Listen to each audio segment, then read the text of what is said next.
This podcast is part of the SJ Network. Go to s-j-network.com for more great podcasts and for contact information on publicist Steve Joyner.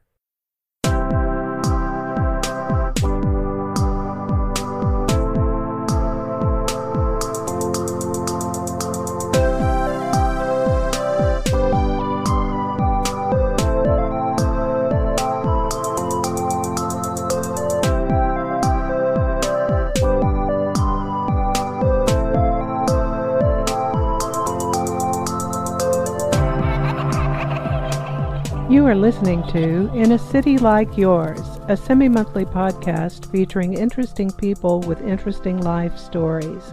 This podcast may contain language and/or subject matter not suitable for all audiences. Listener discretion is advised. I'm your host, Michael Glenn Moore. If you have an interesting life story and would like to appear on the show, please drop me a note at inacityLikeYours@gmail.com. Also, join our Facebook page at In a City Like Yours Podcast to receive notices of new releases and other info. Now, please welcome today's guest.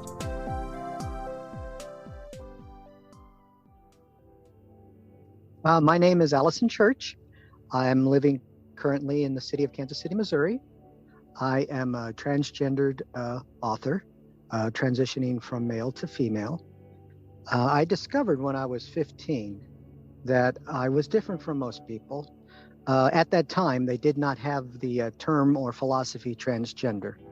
The only thing that I could associate with were either cross-dressers or transvestite, but in the culture of the time, there were stigmatas attached with those two ways of life that didn't appeal to me. And if I just insulted people who live those types of life, it was not intentional, and you have my apologies for that. I gravitated toward the female side of the planet as each age of my life progressed. And it took me a long time to accept who I was, because I also am still attracted to women, and I use that as a pause button, going, I can't do that. How can I do that? I'm still attracted to women.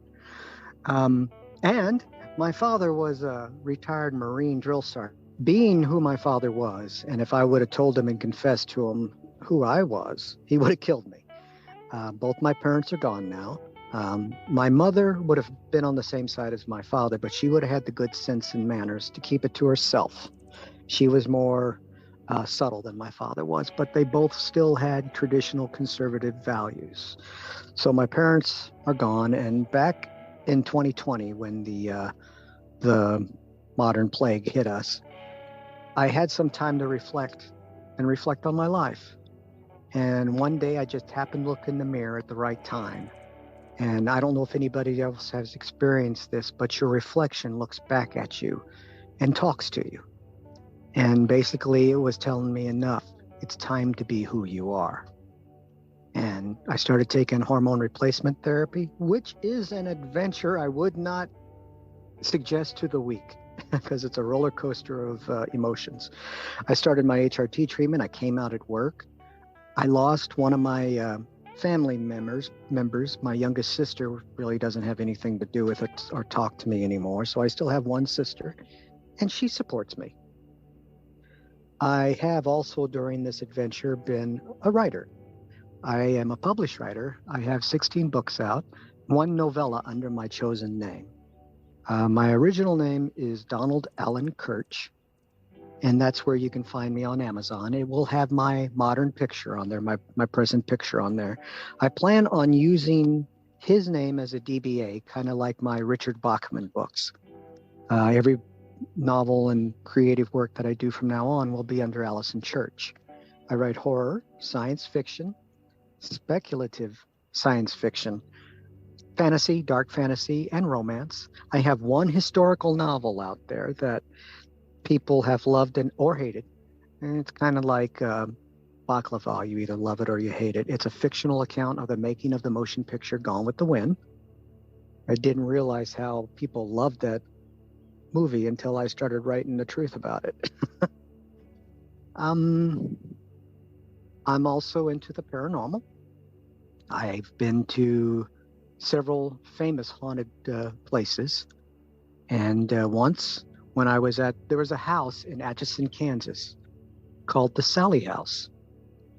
And this house has a reputation of attacking only the men that go there.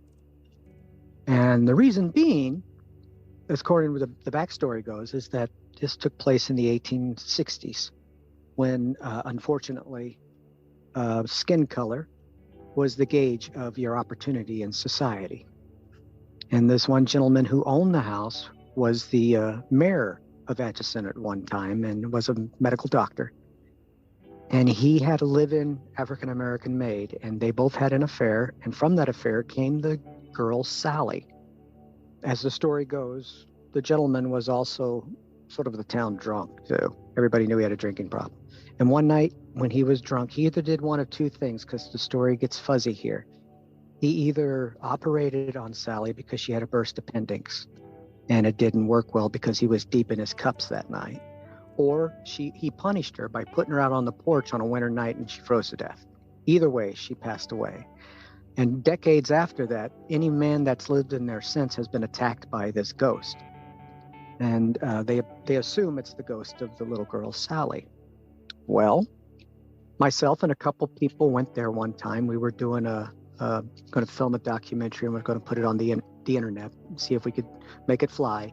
It didn't, but my story is still true and is in my book, Stranger Than Fiction. We went there in 2004 on a weekend, and this was back before the Sally House turned into a tourist trap like it is today. It was a rental property then, and it was between tenants. Nobody was there, so we didn't have to use our manners. We could go anywhere we wanted and film and photograph willy-nilly. Well, when we went there, we had a sort of oddball collection of a paranormal investigative group. We had me, the skeptic, and since I was the writer, I took notes and would write up the text of the story. There was a witch who would be there and do Ouija readings. There was a psychic who was supposed to give us the feel of the house, and then there was just assorted camera people and investigators.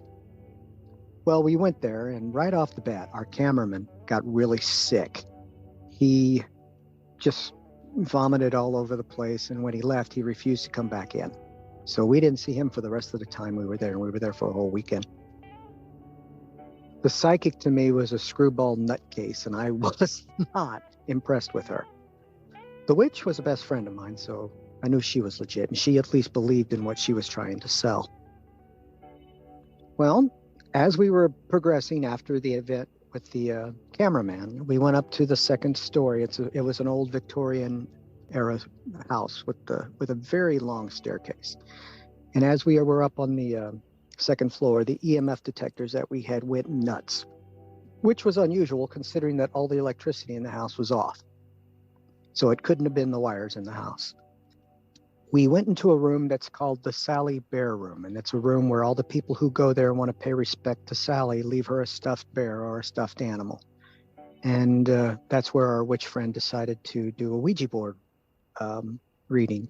She chose me because she said, get this, she said, skeptics have the most open minds in the world. And I'm going, I doubt that. When it comes to this, I mean, I don't I don't really go for it too much.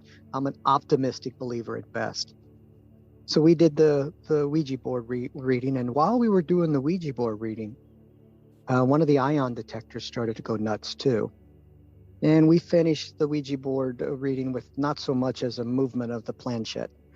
And I got into my notebook and I was writing down, the psychic was going, whoa, whoa, and all that kind of mumbo jumbo stuff that I wasn't paying attention to, so I honestly could not tell you what she was saying. But in my book, I remember writing down this psychic, and if you pardon my French, this psychic does not know shit. And I underlined the word shit about 4 or 5 times. And the minute I did that, I was heading down the stairs. I went down to about the 3rd stair from the top, and I felt a pair of young adult female hands just reach over and grab me at the top of my shoulders. If that wasn't creepy enough, I felt 2 child's hands grab me on my ankles. And I looked around me on both sides to see if anybody was playing a number on me. And there was no one was even near the staircase. And just when I looked to confirm that I was the only one there, the child hands pulled and the female hands on my shoulders pulled. And if it hadn't been for me dropping everything and putting one hand against the wall and the other one on the banister, I would have rolled down that long Victorian staircase, ass over tea kettle, and I could have broke my neck. And when I did that, everyone else was just looking at me. And then I go, can I have some help here? But what it was is that I found out later that one of the people was filming me, and it looked in the camera as if there was like a dust cloud around me, and I lifted off the staircase about a fraction of an inch before I lost my footing. And I left the Sally house a believer. Now, for years, since this happened in 2004, years I tried to tell myself that it was all psychosomatic and that I probably did this as a result of the disappointment of the Ouija board reading and the psychic and her credibility in my eyes. I mean, I wanted something to happen because I did a lot of research on this house. I remember seeing stories about this on the Fox television series Sightings, but then they called it the Heartland Haunting, and they actually made a very fictionalized movie of it once. I wanted something to happen. Nothing happened. And then this happened. And I'm going, okay, this could just be psychosomatic. Then we went down to the basement. And the basement of the Sally house is just a riverbed rock basement with a furnace and a brick wall in the back that has a hole in it. And in this hole, there's this like dirt mound with a lot of spare planks of wood. What it was used for, I have no idea. But that didn't get my attention more than the black pentagram that was drawn on the basement floor right in front of the furnace. And I go, okay, that's different. And as we're going down into the basement, we're all a collection of men and women, like a group of about maybe 8 or 9. I think it was 8, I'm sorry. We turned off the lights. The reason why we turned off our camera lights and got everything dark is because we also had a night vision feature on our new camera, and we wanted to test it out. We wanted to all go ghost hunters, and while we have the night vision on and the camera lights are all off, someone yells out in pain, and we flip on the camera lights again, which are all battery operated, and we find out that someone was hit by a brick. Now, that's, like I said before, in the Sally house basement, it's all riverbed walls. We really did not see any brick down there, with the sole exception of the chimney, and it didn't have any missing bricks. We thought that someone was possibly playing a practical joke on us because you have them in every camera crew. So we turned off the lights again, and we told everybody, okay, if there's a joker in the room, just please stop it with the bricks. 2 people screamed out this time, and we turned it on, and there were more bricks being thrown at us. And what's the weird thing is, like I said, we were all, a mixture of male and female. Everyone that was hit with a brick was only a man. Now, if this was something that was done as a practical joke in the total dark, and it was total dark, what are the odds that 3 bricks would hit only the males? And we turned it off again. I got hit, and I got hit right in the right kidney area. And like everyone else, I cried out. I mean, when it hit hard, almost like a speed ball, like a softball hitting you. And turned it on, and sure enough, it was another brick. And we said, okay, enough with the basement. We're going back up to the front room, or the living room area. And as we went up to the living room area, every single battery operated item we had, the camera, the lights, the recording device that I had that was I was taking some notes when I was in the dark, obviously couldn't write. So I set them on a little micro cassette recorder. Everything died. And the only time the psychic said anything that made sense to me is that she said, ghosts do this. They drain the energy around them to manifest. And at the time that they manifested, in front of us then, which I didn't see anything, it decided to take all the energy from the batteries. And I went, okay. And we did this for 3 days. On the last day, we were taking pictures up in one of the bedrooms. I think it was probably the master bedroom, right next to the Sally Bear room, across from the restroom. And we were taking pictures, and none of us paid any attention to them. We were going to use them as backdrop pictures in the documentary. And then when we got home and everything was over with, done with, and a weird memory, we looked at one of the pictures, and coming from the outside of the second floor master bedroom, there appeared to be the shadow of a small person. Whether it was male or female, we couldn't tell, but there was a silhouette there. And it was somebody that was looking in. And if they were looking in, they were the tallest child I've ever encountered in my life. The Sally House is an interesting place, but I haven't been there since it's been a tourist trap. So I don't know if all the psychic energy of that place has been soured or drained out because of all the tourists that are going there taking a look at it. Now, also in Kansas, I went to a place called Stoll Cemetery. Now, this is a place that was used in a story plot in the old Supernatural television series. And because of that episode, the poor people of Stoll, Kansas, have had to deal with people coming and unfortunately desecrating the graves of their loved ones. It's a very small cemetery, but it has this big George Orwellian type fence around it now, and signs that say, "No trespassing. Violators will be persecuted to the full extent of the law." And I, being a dumbass, wanted to go there and take a look at it because I've heard stories about it. So we go there. I went with a game plan. I dressed up all in black, and I reached for a book that looked like a Bible. It wasn't a Bible. It was actually Jonathan Mayberry's hardcover edition of Patient Zero. So I thought that was kind of fun. And we go there, and we get out of the car, and there's residents that live across the street. So a lot of them come out and they watch to make sure that it's not tourists that are coming to visit the graveyard. And I get out and I take the black book and I put it, diligently under my right armpit and hold on to it like it's sacred. And I wave all the other people with me to come up. And they're all looking at me kind of cockeyed, going, "What the hell is he doing?" So I tell them to follow me silently, and we go up, and I'm pointing to gravestones, and I'm patting one of them on the shoulder, and they go, "What the hell are you doing?" And I looked at them, and I smiled, and through my teeth, I said, "I'm pretending to be a priest, taking you to see some graves." And then I looked at one of the people on the porch, and I waved at them, and they waved back, and they left. So I must have, my ruse must have worked, and I apologize to the people of Stoll Cemetery, Stoll, Kansas, for doing that. It was just an advantageous thing on my part. But we went there to see the church because there's a church on that site. It's ruins now. I mean, they bulldozed it down about a year after I was there. And a friend of mine went into what was the inside of the church, and his brand new phone made a whining sound and popped. And when he looked at his screen, there was a big red X on it that says "invalid signal, will not work."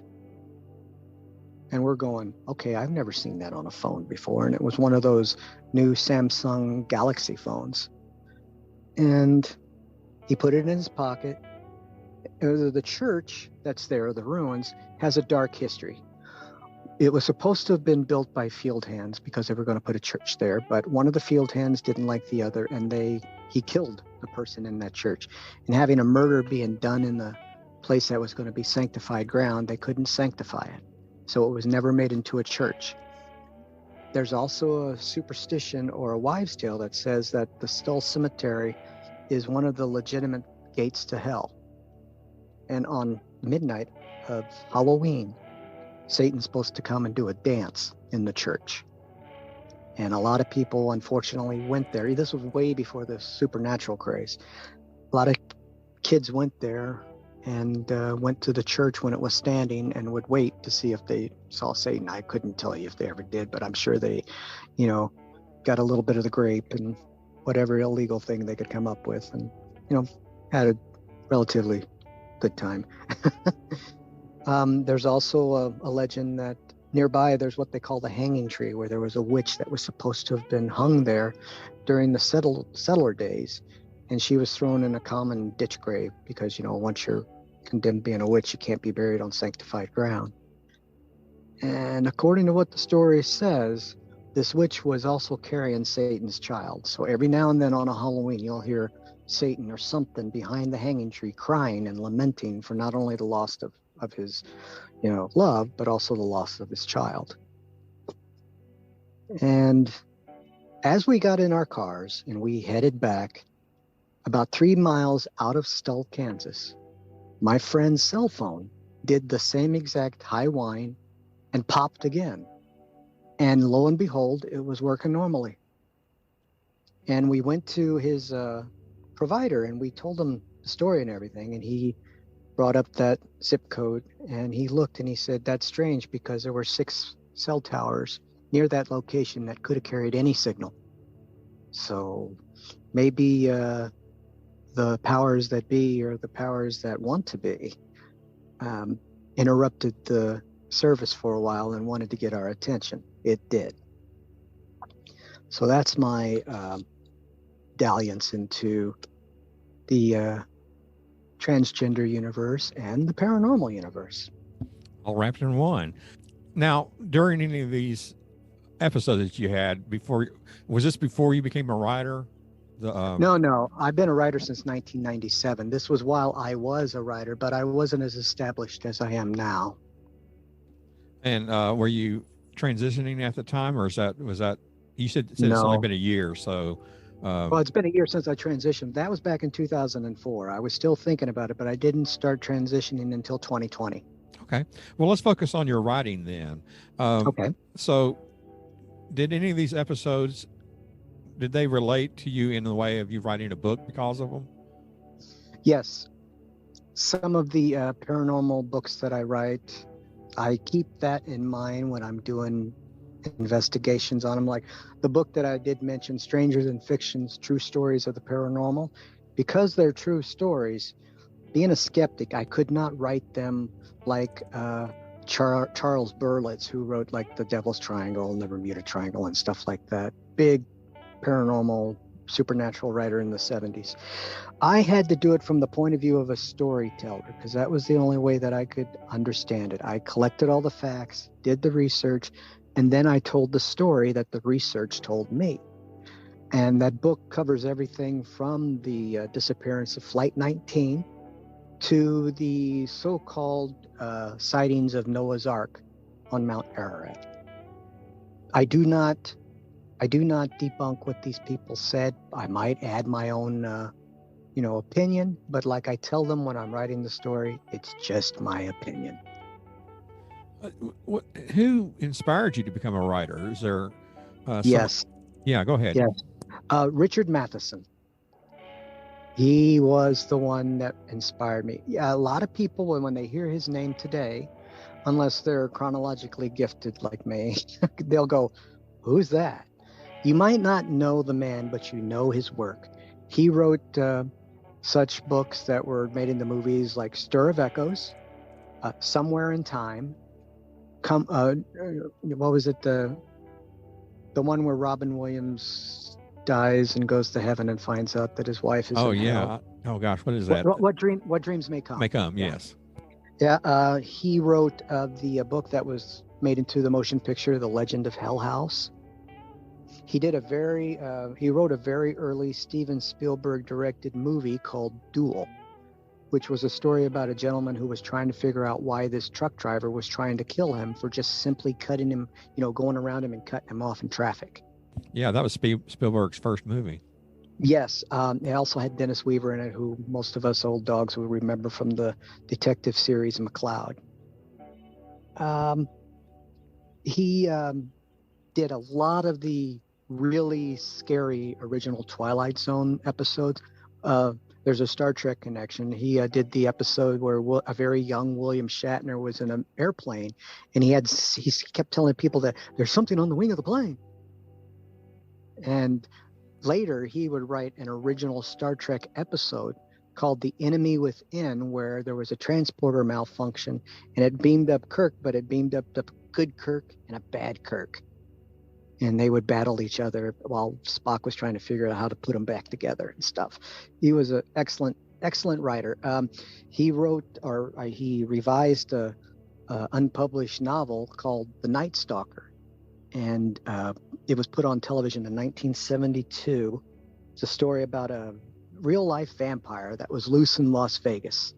And there was an intrepid newspaper reporter called Carl Kolchak who was trying to write it up. And his editor, who was the skeptic, told him that he couldn't. And that movie of the week, that ABC movie of the week, held the #1 most watched program in television history from 1972 until the last episode of MASH. That's how good that episode was. Now, you write paranormal and horror. Are there any other genres you like to dabble in, or just those two? Yes, I like fantasy. I do have a fantasy trilogy. The trilogy itself is called the Known World Chronicles, and known is spelled without the K, because Nown is the name of the planet. It's a story about sort of a Lancelot-like character who is the champion of his nation. And he is blamed for a crime that he did not commit. And the mother of this unfortunate victim, for him, is a very powerful Wicca master, or a female wizard. And she decides the best way to destroy this man who committed this crime is to take away the one thing that he identifies with, and that's his manhood. So she transfers or transforms him into the most beautiful woman on the planet. And to add insult to injury, because he's a status-minded person, she makes him fall in love with her squire. And while they go on the quest to find this woman, because she's gone to parts unknown, the squire actually rises above the spell, breaks it, and actually falls in love with his master. And he's got a dilemma that he has to face. Does he help his master seek out her manhood and get it back? Because in doing that, he will lose his one true love, because he totally, absolutely adores his master. And that's the dilemma he faces. Okay. Is that the only fictional, fantasy that you've got, or are you working on another one? That's the only trilogy. I'm working on a couple more. I did one that was a satire, and it's a satire on the Roswell crash. It's called Something Funny Happened on the Way to Roswell. And it was my, I guess you could say, my homage to all these people in this small town who, are beat up and divided. There's like 3 main groups. There's the ones that believe that it happened. They're the ones that are sitting on the fence. And then there's the ones that absolutely want nothing to do with this. And I had an idea that there wasn't one crash in Roswell. There wasn't even 2. There was actually 3. And I decided to make my own fictional 3rd crash. And it's a satire on something that I never thought that there'd be something that was, like a government snafu that would turn into such a 8-legged freak and take on. It's kind of like a Star Trek cult. It's taken on a mind of its own. That's not to debunk what the Roswell people and all those 3 groups believe and disbelieve, but it was like Roswell has actually been something that's fascinated me all my life. Yeah, I think it's interesting that right now in time, the government's starting to release more information and kind of put in everybody's mind that maybe there is alien life out there, because for so long they've hidden it. And I think it's really, they're trying to, get us ready to accept it. Okay, they're here now, and this is who they are. And that excites me. How about you? It does. I mean, it also explains, Trump likes to take credit for it, but I think that they had decided a long time ago to expand on the Air Force and make the Space Force. I mean, it's just the logical next step. It went from the Army Air Force to the Air Force, and now it's become the Space Force. All they got to do now is, start exploring space. I'll sign up. Wouldn't that be fantastic? Oh God, yes. Well, I mean, it would be. Go ahead. I Be was like going to say. I'm sorry. Go ahead. I was just going to say that I hope I'm alive when it happens. When the aliens finally visit and it's visible. But the only thing that I hope that doesn't happen is that I hope when the aliens do visit, they're Christopher Columbus and we're the natives. I don't want something like that to happen because if they're benevolent, good. But if they are not, there is nothing on this planet that could beat them. Because if they had a technology that could travel that far, what we have must seem like play school and finger painting to them. Yeah, and there would be other technology too that they possess that might help us medically and true, in all kinds of ways, extend people's lives. I know Elon Musk is supposed to be putting out a brain chip, and he said this year, that will allow people who are paralyzed to walk and for people to interact with their computers telepathically through their brain. That would be wonderful. And so where did that technology come from? Makes you wonder, is Elon Musk, does he have a direct line somewhere in this?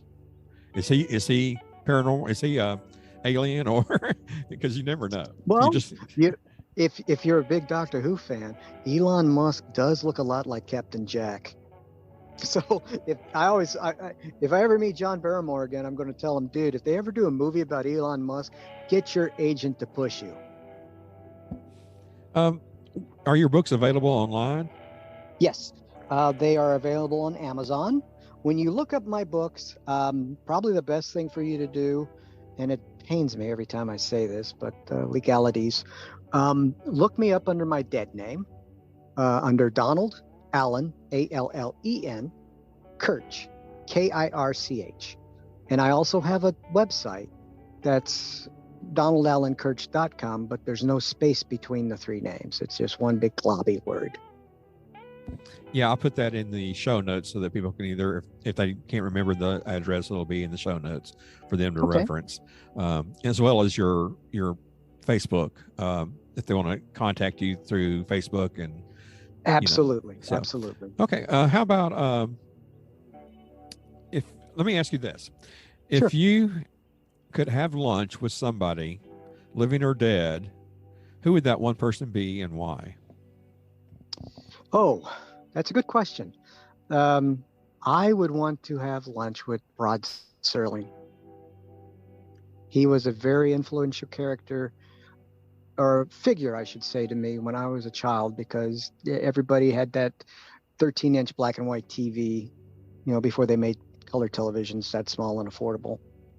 And I would watch his television programs, Twilight Zone, Rod Serling's Night Gallery. And what I liked about his stories, not only were they superbly written with snapping and clicking dialogue, the villain in the story always got his comeuppance.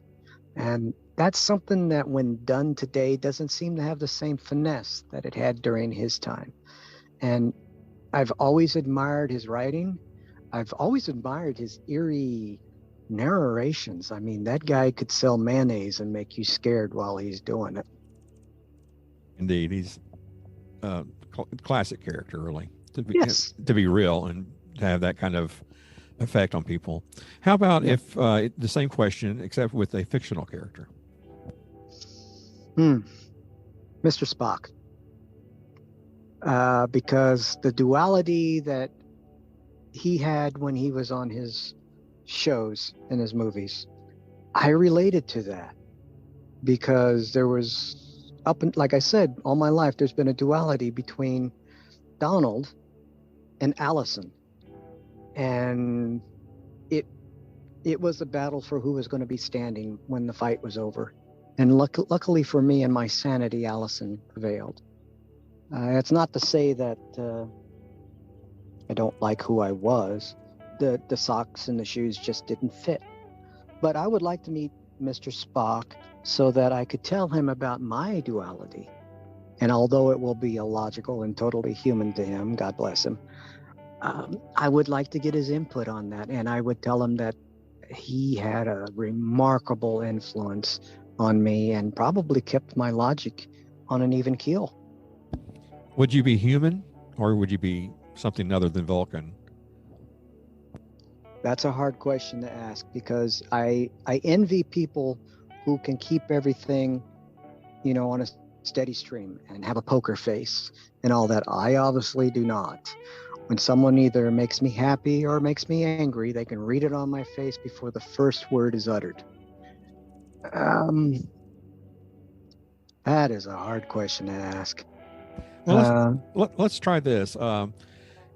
If you were to only leave the world with something main topic or your main idea, what do you hope that would be if you were, had to leave the world today, say either death or leaving the world, traveling to outer space, whatever? What would you hope to leave the rest of the humanity? I would like to leave them the message: believe in yourself. Try to find, all life is for us to try to find out who we are, and to leave a legacy for the next generation who asks the same question. That's why literature is created. That's why people do art and music, because these things help trigger either a desire or a memory that helps us, okay, this is what we were doing. I've been off the track for a few years. Now this is back on. I don't know how it happened, but I accept the gift that this person who had this voice before me was able to say. I want people to come up to me one day when I'm sitting at a Starbucks and ask who I am, and then I confirm it. And then I just want one of them in the course of the rest of my life to say, thank you. I was in a dark spot and I read one of your books, and it took my memory and my attitude away from that dark spot. And you saved me from doing something that could have been permanent. That's all we can do while we're here, is leave something that tells the next generation, remember me, know that I had the same struggles you did, relatively speaking, to our time and age. And I understand what you're going through. Just don't give up hope. There's always tomorrow. And if there's not tomorrow, live today. Unfortunately, Anne Rice died this year. Yes, she did. And she's always been one of my favorite writers. I started reading her while I was in college back in the 80s and got hooked on the vampire series. She's written other things that I don't think are as good as her vampire series. And then Stephen King's another that I really admire. Are they too commercial for you, or do you go more for the unsung hero, somebody who's a really good writer but not maybe as famous? I actually go book by book. I know if I buy a Stephen King book, he really doesn't need the royalty, but he did earn it because he wrote it. The same thing with Anne Rice. Now Anne Rice can join that collection of voices that will tell people not yet born, something that they need to know. When Stephen King passes, I will mourn that day, because I actually love his work. I mean, he had a hard life when he was a child, and he deserves what he has. I mean, he worked for it. I mean, they are commercial, yes. But every now and then I'll come across a book that belongs to an author I've never even heard of. And God bless them, when you look them up on Wikipedia or the internet, you can't really find that much about them until you get 36 pages deep into your inquiry. And there's like maybe a little thing, oh, and this guy wrote a book. They don't even list the book, Those people are very special to me. They're like prophets in the desert. Those are the unsung heroes and the little gems that we find every now and then. And to me, they're just as important as the ones we know. Probably even more so, because they're screaming the loudest in the desert. Do you hope to reach that kind of popularity, or are you just wanting to, just happy knowing that you've done your deal and you've published your books and that's good enough for you? A little bit of both. I would be lying if I said I wouldn't want fame and fortune. But at the same time, I've seen what fame and fortune does to some people. Some people just don't have the psychological makeup to put up with it. I wouldn't mind being a minimum range writer, one where I can just make enough to retire from my civilian job and actually do that full time. Now, I do write full time. There's 2 days of the year that I do not write, and that's Christmas and my birthday. The rest of the time I follow the old philosophy of Ernest Hemingway, where he said, as a writer, if you write at least one sentence a day, you're doing your job. Anything that you would like to cover that we haven't discussed already? One of the tabs that people can visit on my website is a tab that's called Allison Through the Looking Glass. And it's kind of a video vlog. I think they call them vlogs. So that's not a blog, but it's a video blog of some experiences that I've had during my transition.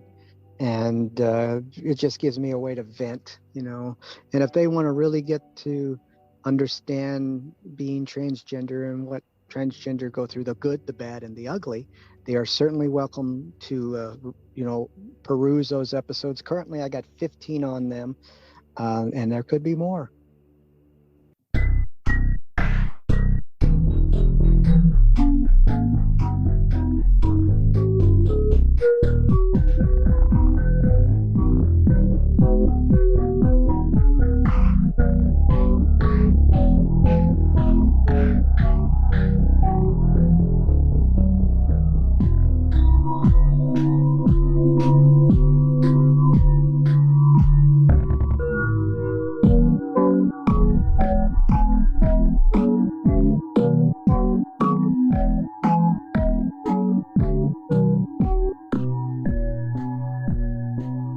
I want to give a shout out to Ben, the editor of this show.